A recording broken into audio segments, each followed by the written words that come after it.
Did you know that Denzel Washington is the most nominated black performer ever for the Golden Globes? But fun fact, he's only won the Golden Globe 3 times, and one of those awards was for the Cecil B. DeMille Awards. I'll give you guys time to think what was his 2 wins. So Denzel wins the Cecil B. DeMille Award in 2016. It's a Lifetime Achievement Award. It's kind of cool because he won it in 2016 and Meryl Streep won it in 2017. So probably the 2 best actors of their generation won it 16 and 17. So Denzel only won the award in the competitive categories twice. He won it for Glory, and Glory's the foundation for everything because he won the Oscar for Glory. So he won Best Supporting for Glory. So for the Oscars, Denzel only has two Oscars for Glory and for Training Day. For the Golden Globes, he won it for Glory and he won it for Hurricane.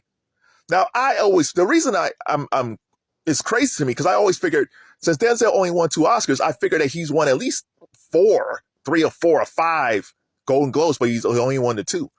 And his role as Reuben Hurricane Carter is still amazing. If you haven't seen that film in a long time, it's up there with Malcolm X to me for what Denzel put into that role.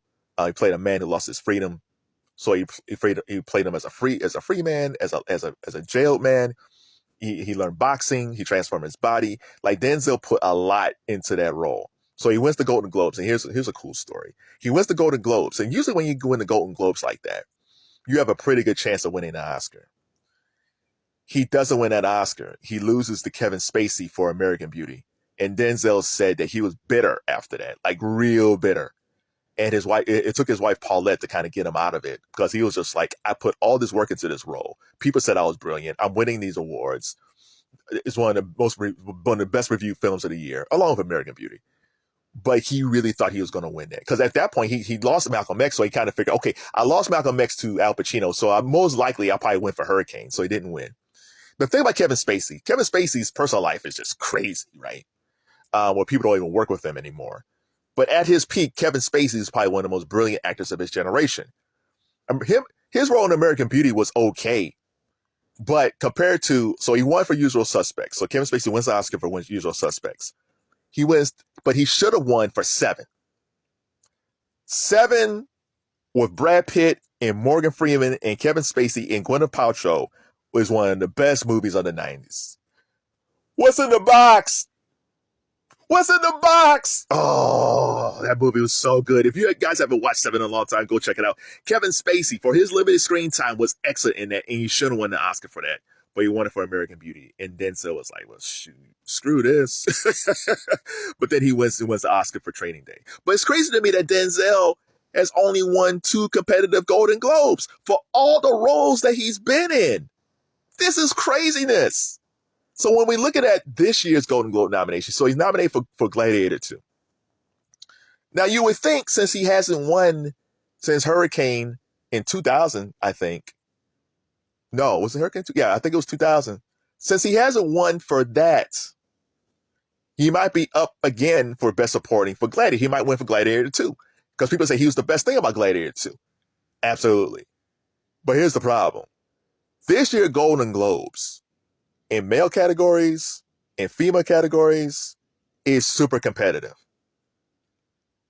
This isn't Oppenheimer last year. Like, well, Oppenheimer was like the best movie and it was just winning everything. This is super competitive this year. So this year for Best Supporting Actor, we have Denzel Washington for Gladiator, Kieran Culkin, A Real Pain, Guy Pearce in The Brutalist, Jeremy Strong for The Apprentice, Yura Borisov for Anora, and the return of Ed Norton, a complete Ed Norton. It's always good when Ed Norton's back. Like Ed Norton's one of those dudes, man. He's like one of the best actors of his generation, and he just disappears. It's like where's Ed Norton? Go check out American History X, man. He should have won something for that.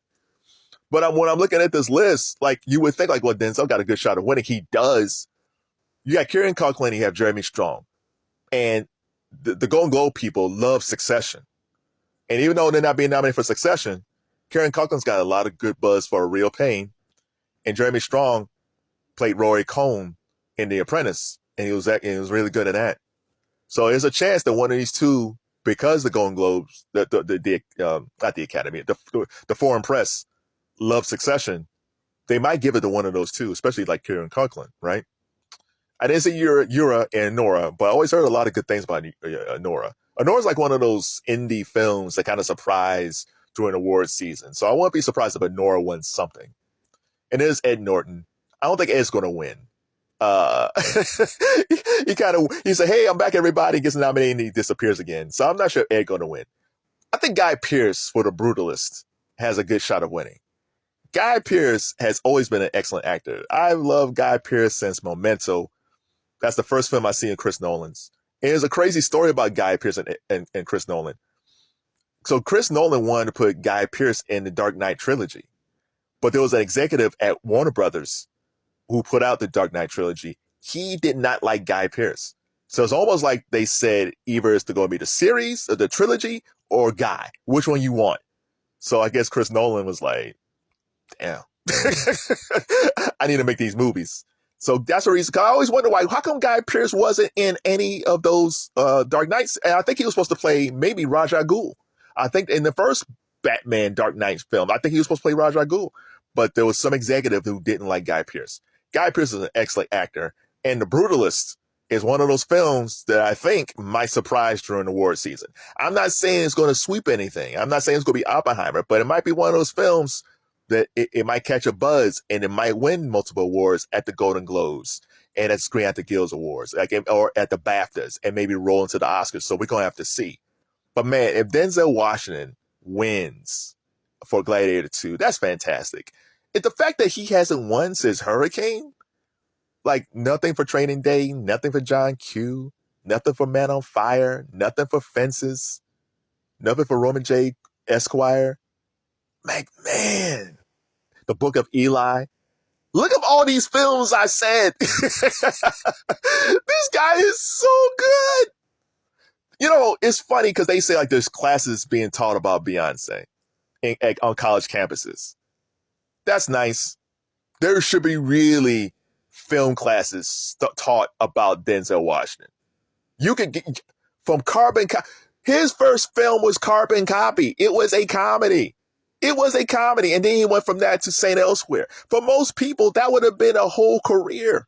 Right there with St. Elsewhere ending. And then he could have got Glory. Things could have ended for him after Glory. He could have gone with Carbon Copy, ended with Glory, and then had St. Elsewhere in between. And for a lot of actors, that's a whole career. But for him, then he hits with like Mo Better Blues. He hits the whole Spike Lee thing with He Got Game, Malcolm X, Inside Man. Oh my God, this guy is so good. So let's rewrite history. Let's say Denzel Washington has won more Golden Globes. Let's say he actually won the Golden Globe for Malcolm X. Give me 2 to 3 performances that Denzel Washington could have won multiple Golden Globes. Could have been could have been recent, could have been in the past. It doesn't matter. Give me 2 or 3 performances. Let's say Denzel Washington actually won at least 4 Golden Globes. And let's say he won for Glory and Malcolm X. Let's make that the basis. What 2 other film roles should he have won Golden Globes? Was it Hurricane and something else? Is it 2 other films? Let's rewrite history. And when you look at these Golden Globe nominations for Best Supporting Actor with Denzel Washington, Kieran Culkin, Guy Pearce, Jeremy Strong, Yura Borisov, and Ed Norton, who do you think is going to win? I don't have a clue.